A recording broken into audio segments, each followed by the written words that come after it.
it was the Green Lantern colorists from the Jeff Johns era who first got me to notice the work done by colorists and to really appreciate the work which they put in.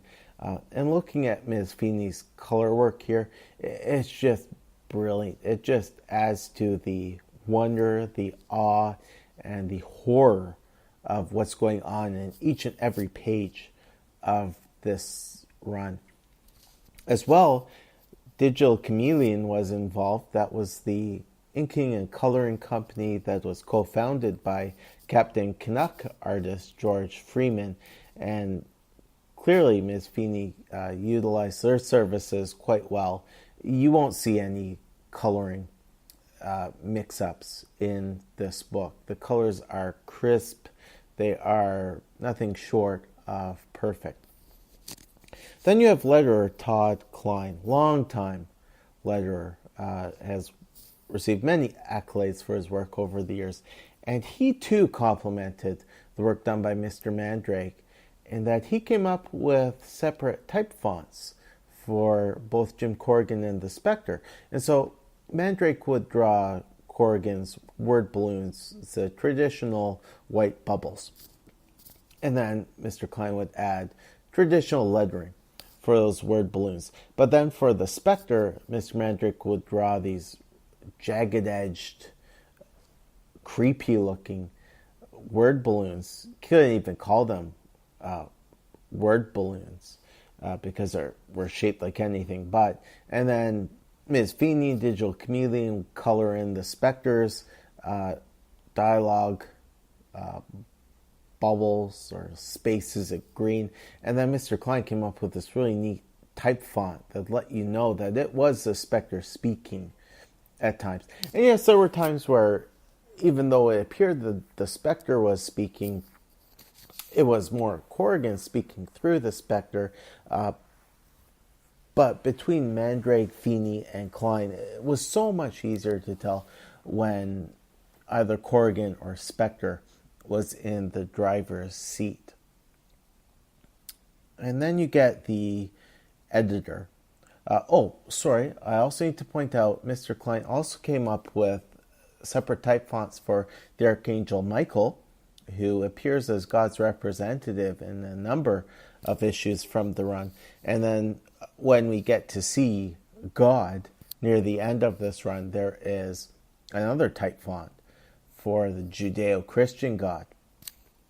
Now to talk about the editing on this book. Dan Raspler was the chief editor on this title, but Mr. Raspler evidently felt quite comfortable in handing over control of the letters pages to Mr. Peter Tomasi.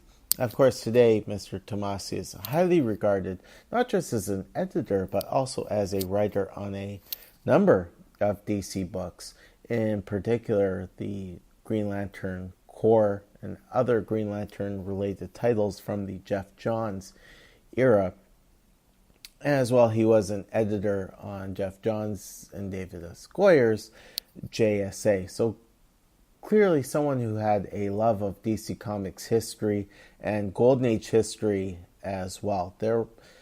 Given the time period in which Ostrander and Mandrake were putting together this beautiful book, there were things like Zero Hour, which led to a number of JSAers being killed off or effectively being put into publication limbo. And when writers wrote into the Spectre to vent their frustration over this, Mr. Tomasi never attempted to shush them or shoo them. He agreed wholeheartedly with them that he did not agree with editorial policy with regards to treatment of the JSA.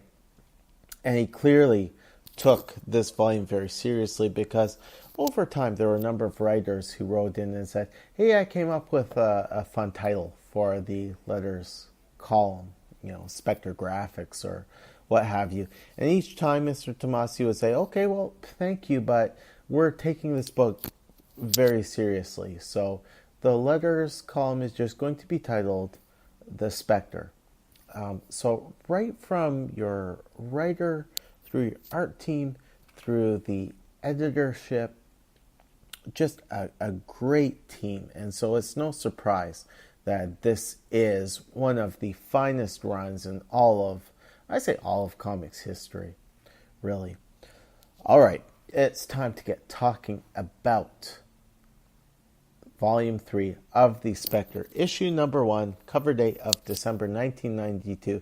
Brilliant glow-in-the-dark cover where essentially it's the Spectre standing against a black background, and he's sitting or standing atop a throne of skulls. Really ominous stuff.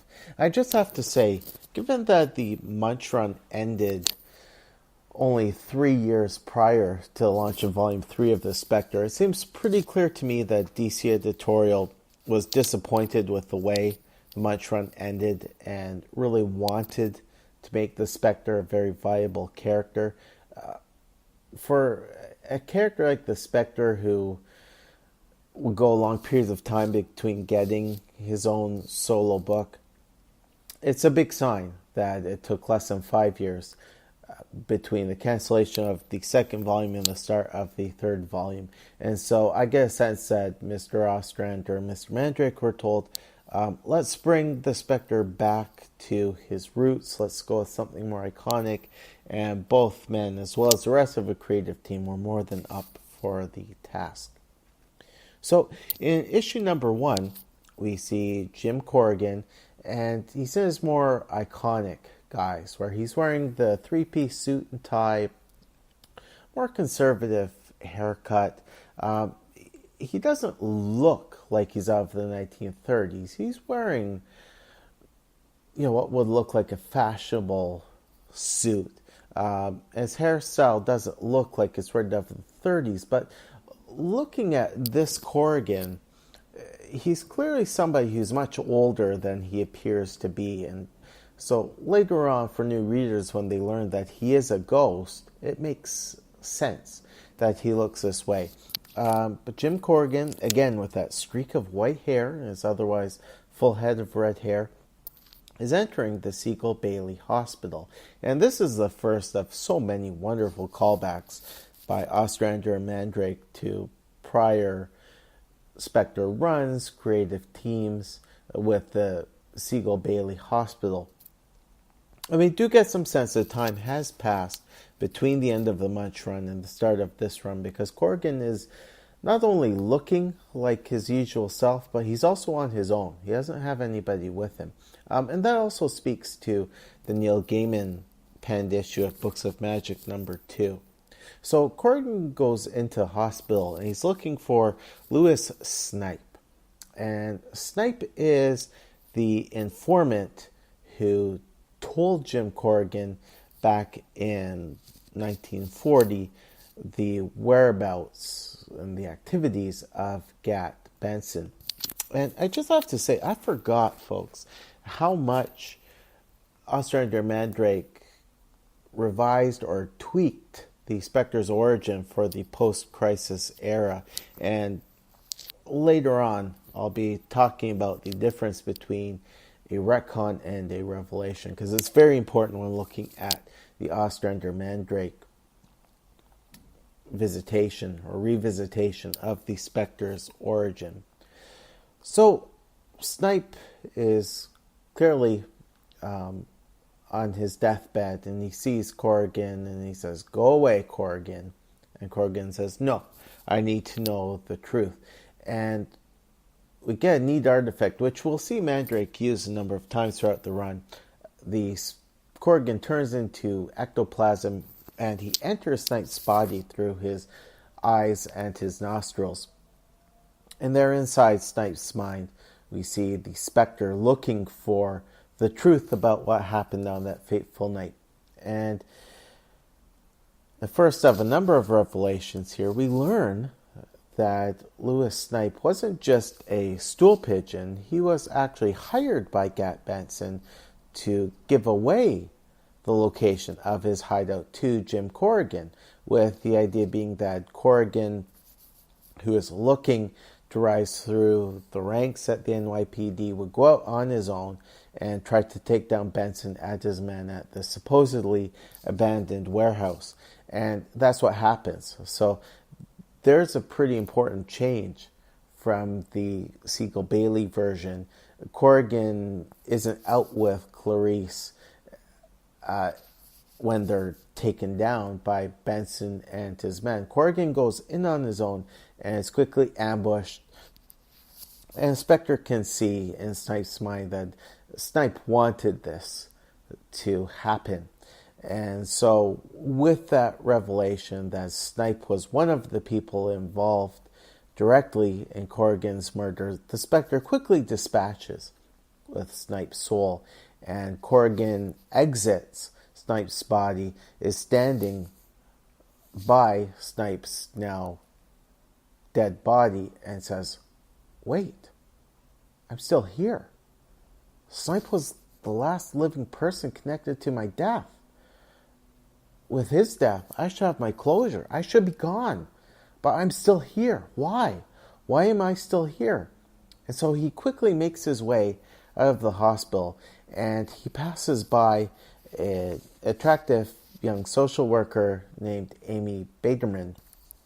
And Amy introduces herself to Jim and explains that she's a social worker and that Snipe is one of the people who she works with. But Corrigan doesn't have time to make nice with her, and he moves past her very quickly. And Amy sees Corrigan leave the hospital and walk out into the streets just as a car is driving by with the passenger window open and a hail of bullets flying out of the car. It's a drive-by shooting on a pretty massive scale. And Amy, of course, sees bodies falling to the ground, but she notices that the bullets go right through Corrigan. And instead of freaking out about it, she's amazed by it. And so she gets on the phone with her friend, Detective Nate Kane from the NYPD. And she explains to Nate what she just saw. And she says, "Nate, do you know anything about a Detective Jim Corrigan?" And Nate says, "Yeah, there was a Jim Corrigan on the force some time back, but he left. He decided to go into the private eye business, and apparently he was doing some paranormal investigative activity. If I think about it, I think his dad or his grandpa were on the force years back." And to me, this is a pretty brilliant explanation behind why people aren't suspicious of Jim Corrigan being on the force for so many decades. People just assume that the Jim Corrigan who they see on the streets is Jim Corrigan Jr. or Jim Corrigan III. And you think about it, folks, in real life, so many generations from one family have gone on to become police officers, firefighters, doctors, teachers. So it all makes sense. But Nate's busy on a case, and so he can't really look into it right away.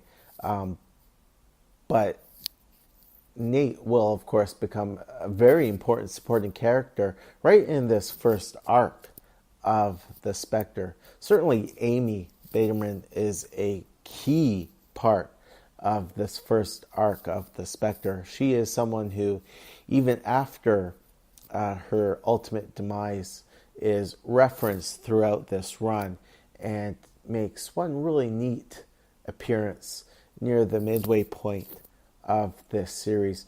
I do have to say, following up a point I made in my Bronze Age Spectre Spotlight episode, this run by Ostrander-Mandrake fits in really well thematically with the run by Fleischer and Aparo in the early 70s, and that Fleischer and Aparo introduced us to a Jim Corrigan who yearned for his eternal rest. Near the end of that run, he was actually willing to consider entering a romantic relationship with another woman, and so that led him to appeal to the voice to restore him to life so that he could just get married and live a simple life. And now here in the Ostrander-Mandrake run, already we're seeing that Jim Corrigan wants that eternal rest. And he has